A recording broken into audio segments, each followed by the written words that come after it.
उम्मीद कर रहा हूं हम एक ऐसी शख्सियत का स्वागत करने वाले हैं जो मोदी मंत्रिमंडल में नया चेहरा है, लेकिन एक ऐसा चेहरा है जो दो सरकारों में, वाजपेयी सरकार और मोदी सरकार, दोनों दिशा बदलने वाली सरकारों में जो अहम रोल निभा चुका है और निभा रहा है मोदी सरकार में। उनका नाम है अश्विनी वैष्णव। रेल मंत्री, संचार मंत्री, विज्ञान और तकनीकी मंत्री, और 3 ऐसे अहम विभाग इनके पास हैं जिनका जिम्मा संभालना आसान काम नहीं होता है।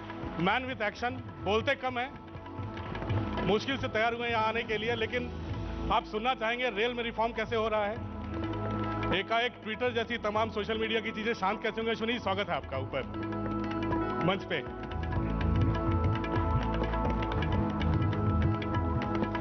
अश्विनी वैष्णव, अश्विनी सर, माइक।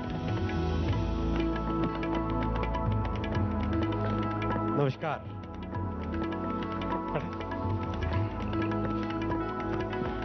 अश्विनी जी, सवालों का सिलसिला। पहला सवाल तो यही पूछूंगा, लोग बहुत कम जानते हैं अश्विनी वैष्णव कौन है, कहां से आए, लेकिन बस ये पूछना चाहूंगा, बतौर अधिकारी, आईएएस अधिकारी, आप वाजपेयी सरकार में आए थे। देश में मुझे लगता है 500 साढ़े 500 जिला कलेक्टर होते हैं, डीएम होते हैं। बालासोर के डीएम को वाजपेयी ने कैसे बुला लिया? आप सब पुरानी यादों में ले गए। बालासोर में 99 में एक सुपर साइक्लोन आया था उड़ीसा में, अक्टूबर 1999 में। तो उस वक्त जो जिले की टीम थी, हमारे सारे के सारे officers, public representatives, MLAs, MPs, सब ने मिलकर बहुत बढ़िया काम किया था। काम तो टीम ने किया, बेनिफिट मुझे हो गया। तो वहां तक सफर कैसे चुना मुझे नहीं पता, लेकिन चलिए, वो सफर है जो आज तक थमा नहीं। आईएएस से इस्तीफा दे दिया, फिर अपना काम किया, फिर राज्यसभा में आए और मोदी सरकार में मंत्री हैं। आपने आते ही, अश्विनी सर, आप 7 बजे सुबह ऑफिस आते हैं और रात के 12 बजे लौटते हैं। आपकी तो कोई शिफ्ट नहीं है, लेकिन अधिकारी 3-3 शिफ्ट में काम कर रहे हैं आपके यहाँ। काम तो करना पड़ेगा। जब प्रधानमंत्री जी स्वयं इतनी मेहनत कर रहे हैं तो हम सबको मेहनत तो करनी पड़ेगी। मुश्किल नहीं आ रही है 3-3 मंत्रालय? नहीं, ठीक है, काम में मजा आ रहा है। मैंने बोला था ना, कम बोलते हैं लेकिन मैं फिर भी सवाल पूछता रहूंगा। जनता खुश है कि एक 24 घंटे काम करने वाला मंत्री आया है जो रेलवे में रिफॉर्म्स ला रहा है, लेकिन अश्विनी सर, एक चीज तो है, अधिकारियों को उतना मजा आ रहा होगा? अधिकारियों का सपोर्ट पूरा है, कोऑपरेशन पूरा मिल रहा है। जहां पे कोई दिक्कत है तो कुछ सीनियर ऑफिसर्स को छुट्टी पे भी जाना पड़ा, लेकिन ठीक है, जहां एक्सपेक्टेशन पूरी नहीं करेंगे वहां पे घर जाएं और साथ मिलके काम करना है, मेहनत करनी है तो प्रोग्रेस करें, डेवलप करें और प्रमोशन पाएं। अश्विनी सर, आईएएस से इस्तीफा दे दिया, सांसद बने आप, मंत्री भी हैं, तो बतौर अधिकारी जो आपका अनुभव था, वो चीजों को इंप्लीमेंट कराने में कितना मदद कर रहा है? मेरे ख्याल से जिंदगी में किसी भी जर्नी में जो भी एक्सपीरियंस रहता है उसका हर जगह वैल्यू आती है, और बतौर अधिकारी जो एक्सपीरियंस है उसमें आपको रूल्स, रेगुलेशंस, गवर्नमेंट ऑफिसर्स के सामने क्या चैलेंजेस आ रहे हैं वो सब पता रहते हैं, तो उसका फायदा होता है। अब अश्विनी सर, अब मंत्रालय पर घूमते फिरते पहुंचते हम, रेल मंत्रालय, रेलवे एक बहुत बड़ा परिवार है, लाखों लोगों का परिवार है। उसे सुधारना लगता था कि बड़ा मुश्किल काम होगा। रेलवे के स्टेशन की हालत बुरी है, ट्रेनें लेट से चलती है, सिग्नल्स की प्रॉब्लम है, मॉडर्नाइजेशन की दिक्कत आ रही है। क्या हम उम्मीद करें अब सब कुछ ठीक होगा? अगर आप 10 साल 12 साल पहले का रेलवे देखते तो आपको एक अलग पिक्चर दिखता, लेकिन पिछले 7 साल में अगर आप देखते हैं, किसी भी स्टेशन पे जाइए, पटरियों को देखिए, स्टेशन की कंडीशन देखिए, जो सफाई का स्टैंडर्ड प्रधानमंत्री मोदी जी पिछले 7 साल में लेवल पे एक लेके आए, जिस तरह के नए इनिशिएटिव्स स्टार्ट हुए हैं। आपने अभी रिसेंटली मध्य प्रदेश भोपाल में कमलापति स्टेशन का देखा होगा, या फिर गांधीनगर स्टेशन देखा है, या फिर वंदे भारत ट्रेन देखी है। तो बहुत सारे 7 साल में इनिशिएटिव्स ऐसे हुए हैं जिसके कारण रेलवे का एक ट्रांसफॉर्मेशन हो रहा है। अब उसी चेन को आगे बढ़ाना है। आप ज्यादातर रेल में यात्रा कर रहे हैं, अभी कभी उड़ीसा चले जा रहे हैं, कभी कश्मीर की तरफ चले जा रहे हैं, आप लोगों से मिल रहे हैं, रोज रेल यात्रा के दौरान सैकड़ों लोगों से मिल रहे हैं। आप स्टेशन पर उतरते हैं तो वहां जो चाय की दुकान होती है, आप कुल्हड़ में आप चाय भी पी रहे हैं। तो क्या ये फीडबैक इंप्लीमेंट करना, जो मुश्किलें आ रही हैं आम यात्री को, या फिर जो मुश्किलें हैं, जो वेंडर बैठा है रेलवे स्टेशन पर, उसको कैसे सुधारा जाए, ये कहाँ तक सुधारने में मदद करेगा आपकी? कुछ तो जिस बैकग्राउंड से हम लोग आते हैं उस बैकग्राउंड में इसी तरह से हम लोग बचपन में बड़ी मुश्किल से ट्रेन मिलती थी, बड़ी मुश्किल से जिस तरह की परिस्थितियों से आते हैं तो एक नेचुरली उससे जुड़ाव अच्छा लगता ही है कि किसी चाय के साथ चाय की दुकान पे बैठ के चाय पी लिया। लेकिन दूसरी बात जो फीडबैक मिलता है, एक जो प्योर फीडबैक कस्टमर्स से, रेलवे के कर्मचारियों से, पैसेंजर्स से, टी स्टॉल के मालिक से, ये जो फीडबैक मिलता है, इस फीडबैक की अपनी अलग वैल्यू होती है क्योंकि वो अनकलर्ड फीडबैक है, तो उसका बहुत फायदा होता है। एक बड़ी चिंता है आज के लोगों को कि सरकार रेलवे का प्राइवेटाइजेशन कर रही है, एक बहुत बड़ी चिंता है और बार बार सवाल भी उठते हैं, विपक्ष भी उठाता है। स्टेशंस को निजी हाथों में दिया जा रहा है कि आप साफ करें, आगे बढ़ें, तो क्या सरकार पूरी तरह से निजीकरण की दिशा में बढ़ रही है या इंप्रूवमेंट के लिए कुछ हिस्सा प्राइवेट सेक्टर को दिया जाएगा? क्या प्लान है आपकी सरकार का, आपके नेतृत्व में रेलवे का? मेरे पूर्ववर्ती मंत्री श्री पीयूष जी गोयल ने पार्लियामेंट के फ्लोर पे क्लियरली कहा है कि रेलवे के प्राइवेटाइजेशन का कोई प्लान नहीं है, कोई प्रपोजल नहीं है। रेलवे इतना कॉम्प्लेक्स ऑर्गेनाइजेशन है, कितने सारे सिस्टम्स है, आपका ट्रैक सिस्टम है, आपका इलेक्ट्रिसिटी का ओएचई सिस्टम है, सिग्नलिंग सिस्टम है, इतने सारे सिस्टम्स हैं और सब के सब इंटरप्ले करते हैं एक दूसरे से। ऐसे कॉम्प्लेक्स सिस्टम को प्राइवेटाइजेशन की कोई थॉट प्रोसेस ही नहीं है। विपक्ष कई बार इस बात को अननेसेसरी मुद्दा बना के उठाने की कोशिश करता है, लेकिन पब्लिक जानती है, सभी लोग जानते हैं कि रेलवे के प्राइवेटाइजेशन का कोई स्कोप नहीं है। रेलवे परिवार कैसे आगे बढ़े, आज 12 लाख रेलवे परिवार के मेंबर्स हैं गवर्नमेंट एम्प्लॉयज के पॉइंट ऑफ व्यू से, और 2 करोड़ है टोटल रेलवे परिवार, यानी रेलवे के जो सप्लायर्स हैं, वेंडर्स हैं, कॉन्ट्रैक्टर्स हैं, मेंटेनेंस के लोग हैं, वो सारे के सारे 2 करोड़ है। हमारा टारगेट है ये 2 करोड़ की संख्या 3 करोड़ कैसे पहुंचे, रेलवे का और एक्सपेंशन कैसे हो, क्योंकि रेलवे का एक्सपेंशन हुआ मतलब देश की लॉजिस्टिक्स की कॉस्ट डाउन हुई। तो प्रधानमंत्री जी ने जो पीएम गति शक्ति का विजन दिया है, उसमें भी रेल और रोड और वाटरवेज को इंटीग्रेट करने का विजन दिया है। तो वो थॉट प्रोसेस है, न कि होलसेल प्राइवेटाइजेशन की कोई बात ही नहीं है। मैं एकदम क्लियर कर रहा हूँ। सर, स्टेशनों पर एक ही समस्या होती है, बेसिक कम्युनिटीज़ की दिक्कत है, यात्रियों को जो परेशानी होती है रेलवे के देर से चलने से, तो ये तमाम समस्याएं हैं। तो क्या इन सब का कायाकल्प कैसे करेंगे आप, कैसे मॉडर्नाइजेशन लाना संभव होगा? क्योंकि रेल भी चलता, आप जानते हैं कितना बड़ा अधिकारी वर्ग है, कितने पेंशनर्स हैं वहाँ, कितनी मुश्किलें हैं रेलवेज में। इन सब के बीच इन बेसिक कम्युनिटीज़ को दूर करना, स्टेशन का कायाकल्प, कितने स्टेशनों का क्या पूरे देश में कायाकल्प कर पाएंगे? क्या है टारगेट, लक्ष्य आपका? स्टेशन में आप देखो रेलवे में पैसेंजर के एक्सपीरियंस के 2 सबसे बड़े मोड्स हैं। सबसे पहला मोड है स्टेशन, दूसरा है जिस ट्रेन में पैसेंजर ट्रैवल कर रहा है। मोदी जी ने ऑलरेडी इस पे पिछले 7 सालों में इतनी प्रोग्रेस की है, प्रधानमंत्री जी ने स्टेशन के कायाकल्प के लिए पूरा का पूरा एक विजन बना के उसको किस तरह से इंप्लीमेंट करना है। 2 एक्सपेरिमेंट ऑलरेडी हुए, गांधीनगर हुआ, भोपाल में कमलापति हुआ। इसी तरह से ट्रेन्स, वंदे भारत एक्सप्रेस जो कि वर्ल्ड स्टैंडर्ड की ट्रेन है, मैं रिक्वेस्ट करूंगा आपको जिसको भी चांस मिले ट्रैवल कीजिएगा उसमें। तो स्टेशंस का इन दोनों सक्सेसफुल एक्सपेरिमेंट्स के बाद में अब लार्ज स्केल पे रीडेवलपमेंट होगा। लार्ज स्केल पे यानी अगले 3 साल में कम से कम 50 स्टेशंस पे काम चालू हो जाएगा। तो उसकी डिजाइनिंग हो रही है, उसके पैनल्स तैयार हो रहे हैं, किस तरह से सिटी के साथ इंटीग्रेशन हो, उसका आर्किटेक्चर, उसकी हेरिटेज वैल्यू, उसको ध्यान में रखा जाए। और हर शहर का एक कल्चर है, हर एक शहर का, अहमदाबाद का अलग कल्चर है, भुवनेश्वर का अलग कल्चर है, चेन्नई का अलग कल्चर है, अगर हम जाएं इधर नॉर्थ में लुधियाना में जाओ तो उसका अलग कल्चर है। तो उस सिटी के कल्चर के साथ मैच होना चाहिए स्टेशन, क्योंकि रेलवे लोगों की जिंदगी का एक अंतरंग हिस्सा है। तो उस थॉट प्रोसेस के साथ आगे बढ़ रहे हैं हम। तो ये लक्ष्य निर्धारित किया है कुछ, कब तक कितने स्टेशन आप लोग पूरे कर पाएंगे? ये काम सौंपा जा चुका है? अगले 3 साल में करीब 50 के आसपास स्टेशंस के काम का बहुत तेजी से चल रहा है काम, और कोशिश करेंगे उससे ज्यादा ही करने की। अश्विनी सर, बहुत सारी जो महत्वाकांक्षी योजनाएं हैं, कश्मीर में आपको याद होगा उधमपुर श्रीनगर लाइन है, और देश में ऐसे कई डेडिकेटेड फ्रेट कॉरिडोर्स हैं, सबका काम लंबित पड़ा हुआ है, काफी डिलेड है प्रोजेक्ट्स काफी। तो उसको कैसे चला पाएंगे उसको? देखिए, कश्मीर को अगर हम देखें, उस प्रोजेक्ट को, बहुत टेक्निकल बात है, हल्की सी मैं कोशिश करूंगा सरल भाषा में समझाने की।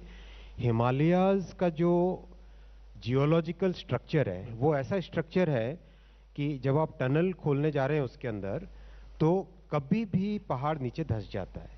So the way this project is being executed is, जैसे आप अंदर टनल अंदर जैसे जा रहे हैं, वैसे ही साथ उसका डिजाइन कर रहे हैं। तो design and execution is happening together. So that's why it's a very very complex, it's a very challenging project. अगर कोई ऐसा पहाड़ हो जिसके अंदर पत्थर बहुत स्ट्रेट मजबूत पत्थर है, तो बहुत आसान होता है, आपने टनल बोरिंग मशीन लगाई, खट खट खट खट खट खट खट खट ब्लास्ट करते करते अंदर से चले गए। लेकिन ये ऐसा पहाड़ है जिसमें कभी भी धंस जाता है, तो इसकी कॉम्प्लेक्सिटीज अलग है। उस कॉम्प्लेक्सिटीज के कारण टाइम लगा, लेकिन सुपर प्रोग्रेस हुई है, बहुत अच्छी प्रोग्रेस हुई है। और अभी मुझे लगता है कि जिस तरीके से, जिस तेजी से काम चल रहा है, 2024 के आसपास तो उसके अंदर से ट्रेन लेके जाएंगे।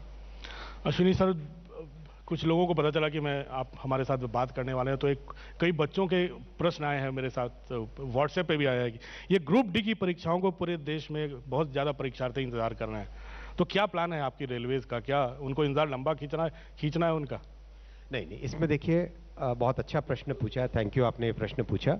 और ये मैं बच्चों को सबको एकदम क्लियरली कह देना चाहता हूँ, हाई कोर्ट में करीब करीब 5 लाख बच्चों के बिहाफ पे कुछ केसेस हुए थे। केस क्या थे कि एप्लीकेशन फॉर्म के ऊपर जो फोटोग्राफ है, वो फोटोग्राफ अच्छे से विजिबल नहीं था, तो वो एप्लीकेशन रिजेक्ट हुई। तो बच्चों ने कहा कि हमको वापस परमिशन दी जाए कि हम अपना नया फोटोग्राफ लगा लें। सो इलाहाबाद हाई कोर्ट ने पिछले कुछ ही दिनों पहले इसका ऑर्डर दिया है। जैसे ही वो ऑर्डर आया, railway board is implementing that order, और करीब 5 लाख बच्चों के फ्यूचर का उसमें प्रश्न है, इसलिए बहुत सेंसिटिविटी के साथ जाना चाहिए, संवेदनशील होकर उसको देखना चाहिए। तो we have allowed all those students to submit a fresh photograph. नया फोटोग्राफ लगता है, उसके तुरंत बाद में एग्जाम की डेट आएगी, एग्जाम भी 2 स्टेज का प्रोसेस है, तो उसका टाइम है। सो ऐसा नहीं है कि इसमें डिले करने का कोई इंटेंशन है। The real cause was high court के अंदर केसेस, वो सॉल्व हो के कुछ ही दिनों पहले सॉल्व हुए, तो अब एग्जाम का प्रोसेस भी आगे बढ़ेगा। अश्विनी सर, आईटी मंत्रालय का भी जिम्मा आपके पास है, और कुछ महीनों से आप हो गया मंत्रालय संभाले हुए, आप हर रोज शाम को वहां जाकर बैठते भी हैं। एकाएक आपके बनने के बाद एकाएक सब खामोश क्यों हो गए? क्या आईना दिखा दिया है? जिनको लेकर बवाल उठा रहता था, कभी हमारे किसी का ट्वीट डिलीट हो गया, कभी किसी का नाम हटा दिया गया, सारी चीजें शांत कैसे हो गई? कोई चाबी? नहीं, मैं तो सभी से यही कहता हूं कि देश में जितने भी हम लोग हैं, कोई भी कंपनी हो, मल्टीनेशनल हो, इंडियन कंपनी हो, देश का कानून तो मानना पड़ेगा। तो मेरे ख्याल से सभी देश का कानून मानने के लिए राजी हो गए। सबसे चिट्ठियां पहुंच गई हैं, सबने अधिकारी, नोडल अधिकारी वगैरह नियुक्त कर दिए हैं जितनी कंपनियां थी? हाँ, सभी ने कंप्लायंस अधिकारी। सी अल्टीमेटली उसमें पॉइंट आप देखिए, फंडामेंटल पॉइंट क्या है? फंडामेंटल पॉइंट है, आज सोशल मीडिया एक बहुत ही इंपॉर्टेंट प्लेटफॉर्म है, हमारी जिंदगी का एक अंतरंग हिस्सा है। Written word is very important. एक ह्यूमन नेचर होता है कि हमने कहीं पढ़ लिया, न्यूज इंडिया 18 पढ़ लिया, तो उसको एक विश्वास आता है, पढ़ी हुई चीज पे स्पोकन वर्ड के बजाय रिटन वर्ड पे ज्यादा विश्वास आता है। तो जब किसी मीडिया पे, फेसबुक पे, व्हाट्सएप पे, ट्विटर पे कोई चीज पढ़ता है, इंसान सोचता है कि ये सच होगा, ये वास्तव में किसी ने रिसर्च करके लिखा होगा।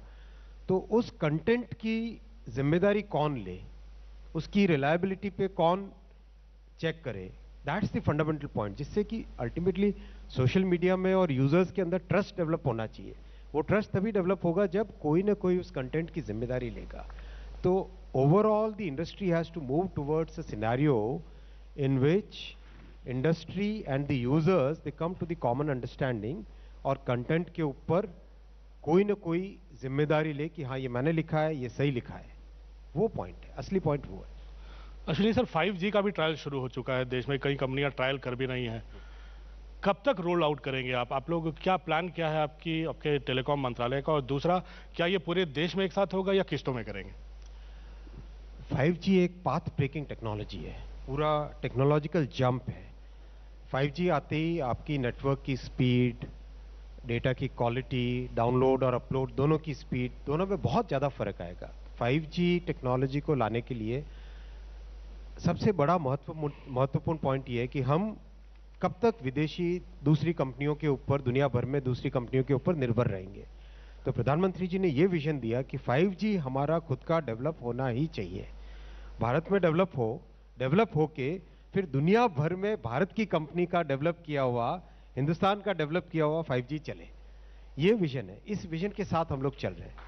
और I am very happy to share with all of you, 5G के डेवलपमेंट की प्रोग्रेस बहुत तेजी से चल रही है। आगामी महीनों के अंदर इसमें टेस्ट ट्रायल्स चालू हो जाएंगे और 5G का डिप्लॉयमेंट है, that is the second part of your question. 5G का जो डिप्लॉयमेंट है उसके लिए ऑलरेडी ट्राई जो रेगुलेटर है इसका, ट्राई ने ऑलरेडी इसके लिए कंसल्टेशन पेपर इश्यू कर दिया है। जैसे ही कंसल्टेशन प्रोसेस कंप्लीट होता है, ऑक्शन के लिए सारे के सारे पैरामीटर्स रेडी हो जाएंगे, तो तुरंत सेकेंड क्वार्टर कमिंग ईयर में इसका ऑक्शन चालू होगा और रोल आउट चालू करेंगे। लेकिन सर एक उल्टा सवाल पूछूंगा अश्विनी सर, 4G भी रोल आउट हुआ था, लेकिन कई इलाकों में अभी भी कनेक्टिविटी की दिक्कतें उसको लेकर भी हैं। तो कैसे 5G का सपना पूरा होगा अगर 4G ही बहुत जगह तक नहीं पहुंच पा रहा है? अमिताभ जी देखिए, इतनी तेजी से इंडिया में डिजिटल नेटवर्क रोल आउट हुआ है। अगर हम डेटा देखें, 2014 से पहले रफली 6.5 लाख के आसपास बेस स्टेशन थे, आज करीब करीब 24 लाख बेस स्टेशन हैं। That's the speed at which Indian telecom network has grown. ऐसी स्पीड के साथ ग्रो होता है तो मैं मानता हूं कि उसमें बहुत सारे चैलेंजेस आते हैं, लेकिन गवर्नमेंट ने भी साथ ही साथ जो अभी रिफॉर्म्स किए हैं, इन रिफॉर्म्स के कारण इंडस्ट्री की हेल्थ में सुधार होगा। हेल्थ में सुधार होगा, इन्वेस्टमेंट करेंगे, इन्वेस्टमेंट जैसे जैसे इंडस्ट्री करेगी वैसे वैसे क्वालिटी में भी इंप्रूवमेंट आएगा। एक मंत्रालय से संबंधित एक और सवाल, कई चीजें ऐसी हैं जो हमारे देश में भारी कमी है, राउटर्स, सेमीकंडक्टर्स और ऑप्टिकल फाइबर जैसी हमारे देश में बहुत कमी है सर। तो क्या सेमीकंडक्टर की कमी से हमारी घरेलू कंपनियों को काफी नुकसान हो रहा है, उनको काफी टाइम नहीं, तो क्या इन सब चीजों में? आपने प्रधानमंत्री जी का विजन देखा आत्मनिर्भर भारत का, जैसे सिंपल सी बात, इलेक्ट्रॉनिक्स मैन्युफैक्चरिंग इंडिया में प्राय कुछ भी नहीं थी, बहुत छोटी सी इंडस्ट्री थी, लिमिटेड से प्लेयर्स। आज already we are at $75 billion and this is growing at a pace close to 25-26% की एनुअल ग्रोथ हो रही है, यानी $250 बिलियन हम पहुंचेंगे 2026 तक। Massive growth. और कल मैं इंडस्ट्री के सभी मैन्युफैक्चरर्स से मिला था, मैन्युफैक्चरर्स कह रहे हैं कि हमारा एस्टिमेट है कि हम $300 बिलियन तक पहुंचा देंगे 2026 तक। It's a phenomenal thing. तो ये मोदी जी का विजन है, चाहे सेमीकंडक्टर हो, टेलीकॉम इक्विपमेंट हो, इलेक्ट्रॉनिक्स हो, 5G का सॉफ्टवेयर हो, नेटवर्क की पूरी संरचना हो, सब में भारत की कंपनियां आगे बढ़े, मजबूत हो। अश्विनी सर, आखिरी में हमारे दर्शक थोड़े दुखी भी हो रहे होंगे कि मैंने आपसे एक भी राजनीति पे सवाल नहीं पूछा है। तो संसद में जब हंगामा शुरू हुआ अश्विनी सर, तो सबसे पहला कागज आपके ही हाथ से छीना गया था। आप स्टेटमेंट दे रहे थे, विपक्ष ने आपके हाथों से कागज स्नैच कर लिया था और उसी पर लेके इतना बवाल बढ़ा है, कई सांसद निलंबित हो चुके हैं, संसद में हंगामा जारी है। क्या ऐसी संसद की कल्पना थी, मंत्री बने और कागज छीने जा रहे हैं आपसे? नहीं, मैं इस पे कुछ बोलूंगा नहीं, लेकिन हमारी जनरेशन को ये एग्जाम्पल सेट करना चाहिए कि आगे आने वाली जनरेशन्स को ये मैसेज मिले संसद में बिहेवियर कैसे करना चाहिए। जो उन ऑनरेबल मेंबर्स ने काम किया वो कहीं से अच्छा नहीं था। चलो अश्विनी सर, बोलेंगे नहीं बहुत ज्यादा राजनीति पे, इसलिए हम लोग अब समाप्त करते हैं संवाद यहीं पे। आपको रेलवेज, 5G 4G जितना हो, आप सबकी जानकारी जरूर बढ़ गई होगी। अश्विनी सर आने के लिए और आधा घंटा बात करने के लिए बहुत बहुत धन्यवाद। बहुत धन्यवाद Amitabh ji. Thank you Ashwini sir. और कम शब्दों में सार्थक बहस के लिए बहुत बहुत शुक्रिया अश्विनी जी आपका। मैं चाहूंगी मंच पर कुछ पलों के लिए अश्विनी जी आप जरूर रहें। शुक्रिया अमिताभ जी आपका भी। उम्मीद करते हैं भारत की रफ्तार को आगे बढ़ाने के लिए अश्विनी जी आप यूं ही तेजी के साथ, रफ्तार के साथ आगे बढ़ेंगे। मैं मंच पर बुलाना चाहूंगी मिस्टर करण अभिषेक सिंह को, CEO Hindi news cluster TV 18। News 18 India की तरफ से हमारी ये भेंट अश्विनी जी आप जरूर स्वीकार करें, क्योंकि संवाद के जरिए हल निकलता है, संवाद के जरिए रास्ता बनता है, संवाद के जरिए ही आसमान की ऊंचाइयों को छुआ जा सकता है। और यही वजह है कि न्यूज 18 इंडिया के जरिए हर साल इसी तरह से चौपाल लगती है और इस चौपाल के जरिए देखिए किस तरह से